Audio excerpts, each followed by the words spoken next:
Today I'm going to show you the easiest way to route and set up your drums in Studio One using Impact XT. This is a massive time saver. I've made this video before on my other account, Nick Rollo, but just thought I'd rehash it here to show that it's still very applicable in 2024 and onwards. And yes, this is only for Studio One. I'm Nick Rollo, welcome to the Producer Place. Let's get into the video. So I have drums here already, I'm going to mute them.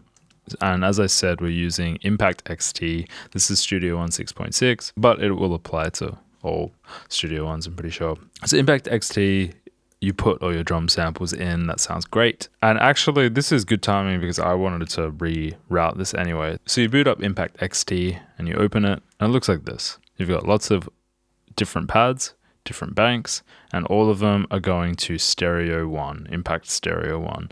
What that means is when you open up the mix window, there'll just be this Impact, and it'll be on Impact ST1. When you put different hits on, like this bell and this percussion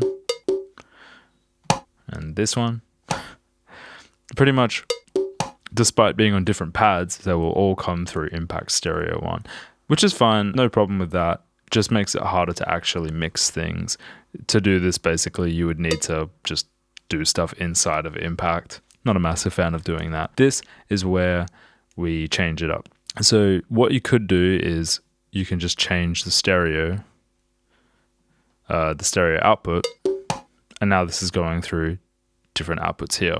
What I would suggest you do, the point of this video is go through with a blank Impact, Stereo 4, Stereo 5, Stereo 6, Stereo 7, Stereo 8, and then go up here, click this little button next to the bypass and go store as default preset, yes.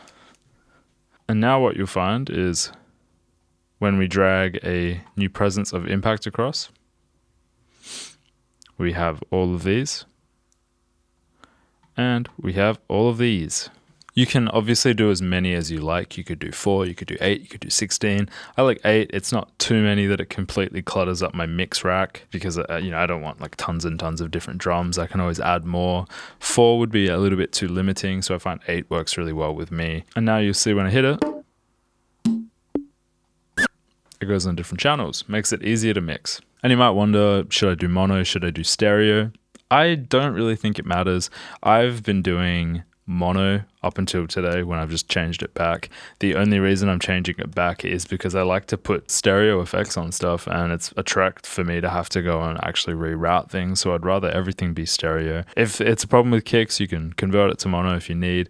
I just haven't really had a problem. For many years I did stereo and it didn't change when I went to mono, aside from my headspace. I'm sure there's perhaps some technical issue with why you might want it to be mono instead of stereo, but I think for what I'm trying to do, and probably what you're trying to do, stereo is fine. But feel free to try that. You can do either. If you want it to be mono, just scroll down and find mono 1. What I did find annoying was when you put an Impact session up, you would have Impact Stereo 1, then Impact Mono 1, Mono 2, Mono 3. So you'd always have a stereo at the front, which I don't know, it's kind of annoying if I wanted to have a kick in mono. But that's the gist of this video. I hope you found this helpful. If you did, hit like, hit subscribe, and turn the notification bell on. Assuming you're using Studio One, there are some free presets and a free course in the link below at theproducerplace.com. Have a great day. I'll catch you next video. Goodbye.